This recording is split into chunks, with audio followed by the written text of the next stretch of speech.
Melo, um dos autores e ilustradores brasileiros mais premiados nacional e internacionalmente, é também um grande estudioso. Ele nos conta que, se nós considerarmos o livro como um rolo de papel, uma imagem, uma rocha ancestral, os registros cuneiformes sobre placa de argila, uma escrita em papel tipo acordeon, um códice maia e etc., se pensarmos em todas essas formas de narrativa como livros, chegaremos à conclusão de que eles já nasceram ilustrados e diagramados. Quando falamos no livro para criança como um livro extremamente ilustrado, considerando esse um fenômeno atual, o que eu percebo é que há falta de conhecimento sobre a história do livro. Analisa. Talvez por isso, Melo não faça uma distinção rígida entre a escrita e a ilustração. Ele explica que, como o contexto contemporâneo dá proeminência às ilustrações na literatura infantil, com esse livro complexo, diagramado e ilustrado, ele também seguiu por esse caminho. Por amar os livros e porque eu gostava dos elementos gráficos que compõem a história da literatura, foi natural que eu trabalhasse com um livro para criança, explica o escritor. Para ele, palavra e imagem são a mesma coisa, assim como ele também não considera as artes gráficas tão diferentes das artes plásticas. E essa concepção amplia o feixe de referências que o inspiram.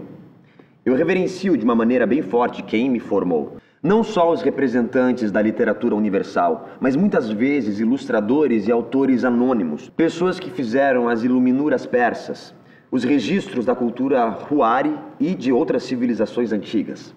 No Brasil, gosto muito do Dorival Caymmi, do Assis Valente, do Percival, do Poti, do Caribe. Cita Melo, que considera o país um lugar de multitalentos em todas as áreas que se relacionam com a literatura. Na infância, em Brasília, Melo já conheceu o poder de um livro, o de fazer uma pessoa desaparecer ou ser morta. Nascido no auge da ditadura militar em Brasília, esse era um contexto em que o livro...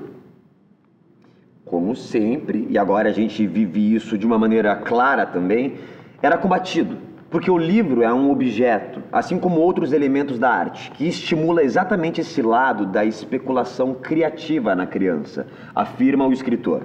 Mas ele conta também que a sua geração, embora privada de muitos textos, cresceu em meio a Darcy Ribeiro, Lúcio Costa, Niemeyer, num contexto de cidade pensada por pensadores. Nós crescemos pelos jardins de Burle Marx. Fomos leitores de imagens. Melo afirma que o caminho para a literatura aconteceu quase da mesma maneira que acontece com a criação de uma personagem. Quando ela se forma, você não sabe exatamente por qual estímulo, mas quando vê, tá ali. Se estrutura e começa a surgir. Ela é toda possibilidade, não planejada.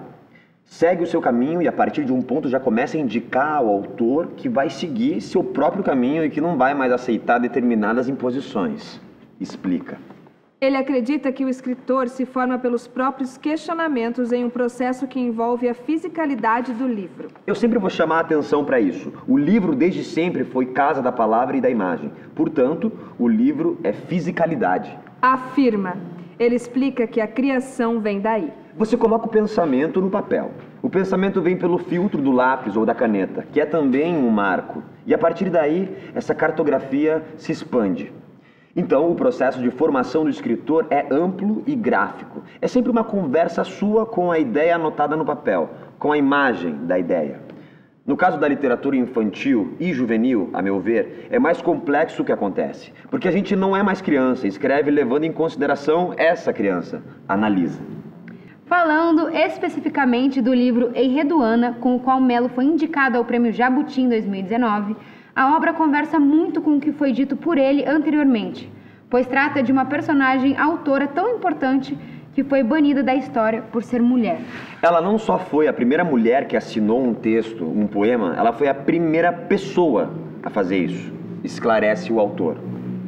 Outro marco de Enredoana foi que pela primeira vez ele insere o eu na poesia. Com tamanha importância histórica, Melo procurou a Companhia das Letras para publicá-la e se uniu à também premiada ilustradora Mariana Massarani, possibilitando que o livro se tornasse um objeto de design.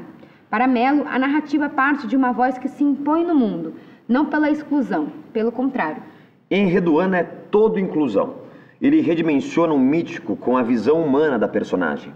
Em sua epígrafe, se lê o trecho de um poema que diz: algo está sendo criado que ninguém antes criou. E é fantástico que essa história chegue a uma nova geração que possa esquecer preconceitos.